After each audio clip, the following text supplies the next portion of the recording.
సినీ నటుడు ప్రకాష్ రాజ్ పై శ్రీ సత్యసాయి జిల్లా కదిరి పోలీస్ స్టేషన్లో బీజేపీ నేత విష్ణువర్ధన్ రెడ్డి ఫిర్యాదు చేశారు. ప్రకాష్ రాజ్ సామాజిక మాధ్యమాల ద్వారా హిందువులు, శ్రీరాముడు దేవాలయాలపై వివాదాస్పద వ్యాఖ్యలు చేస్తూ కులమత విద్వేషాలను రెచ్చగొడుతున్నారని ఆరోపించారు. అలాగే ప్రధానమంత్రి Modi, CM Chandrababu, deputy CM Pawan కళ్యాణ్పై విద్వేషపూరిత వ్యాఖ్యలు చేస్తున్నారని ఫిర్యాదులో పేర్కొన్నారు. ఈ వ్యవహారంపై పోలీసులు చట్ట ప్రకారం దర్యాప్తు చేపట్టి తగిన చర్యలు తీసుకోవాలని విష్ణువర్ధన్ రెడ్డి కోరారు.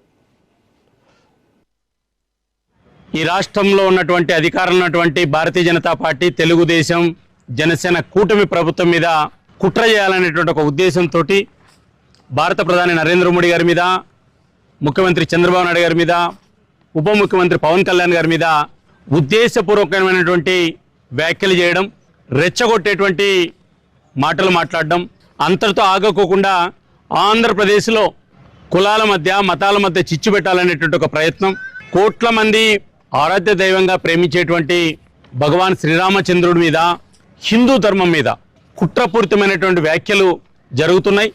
దీని వెనక ప్రధానంగా 4 రోజుల కింద అరెస్ట్ అయినటువంటి జోసెఫ్ అనేటువంటి ఒక వ్యక్తి, అతను పెద్ద ఎత్తున ఈ రాష్ట్రం మీద కుట్రబనడం, హిందూ మతం మీద ద్వేషించడం, స్వామీజీలు, సన్యాసుల మీద, దేవాలయాల మీద దాడులు చేయాలని ప్రేరేపించినటువంటి విషయంలో ఈ మధ్య అరెస్ట్ కావడం జరిగింది. పూర్తిగా ఈ జోసెఫ్ ఎవరైతే అరెస్ట్ అయ్యారో, ఈ దేశం మీద కుట్రబడినటువంటి వ్యక్తులు ఎవరైతే ఉన్నారో, దీన్ని పూర్తిగా ఈ కుట్ర వెనక ప్రకాష్ రాజ్ గారి యొక్క ఆర్థిక సహకారం, సినిమా నటుడు ప్రకాష్ రాజ్ గారి యొక్క ప్రేరణ, వారి యొక్క ఆలోచనే ఈరోజు ఆంధ్రప్రదేశ్లో ఈ రకమైనటువంటి ఒక దాడులకు కుట్రబడినారనే విషయం స్పష్టంగా అర్థమవుతుంది. ప్రకాష్ రాజ్ గారు ఇది మొదటిది కాదు.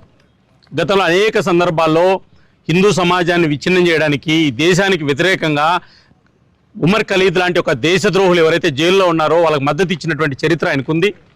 అందుకు ఈరోజు ప్రకాష్ రాజ్ యొక్క చర్యల మీద భారతీయ జనతా పార్టీ నుంచి నేను వ్యక్తిగతంగా ఈరోజు పోలీస్ స్టేషన్లో ఫిర్యాదు చేయడం జరిగింది. ప్రధానమంత్రి గారి మీద, ముఖ్యమంత్రి గారి మీద, ఉప ముఖ్యమంత్రి గారి మీద ప్రకాష్ రాజ్ కుట్రబన్నాడు, హిందూ ధర్మం మీద కుట్రబన్నాడు.